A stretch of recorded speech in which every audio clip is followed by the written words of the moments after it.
ரிஷபராசி காலபுருஷனுக்கு 2வது ராசி ரிஷபராசி.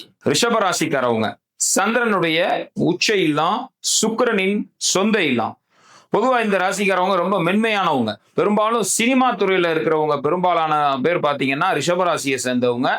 சினிமா துறையில ரிஷப ராசி லக்னத்தை சேர்ந்தவங்க சினிமா துறைகள்ல இருப்பாங்க.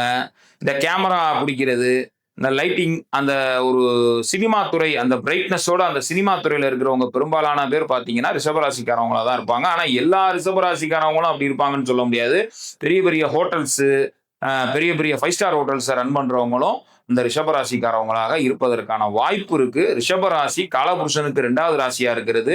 சுக்கிரனுடைய சொந்த இல்லம், சந்திரனோட உச்ச இல்லமா இருக்கிறதுனால ரொம்ப கான்பிடன்ட் லெவலோட இருக்கிறவங்க ரிஷபராசிக்காரவங்க. சோ அந்த ராசிக்காரவங்களுக்கு பாத்தீங்கன்னா சிலருக்கு பாரம்பரிய பரம்பரை தொழில் ஏதாவது ஒண்ணு பண்ணிட்டு இருக்கவங்களாவும் இருக்கலாம். சரிங்களா?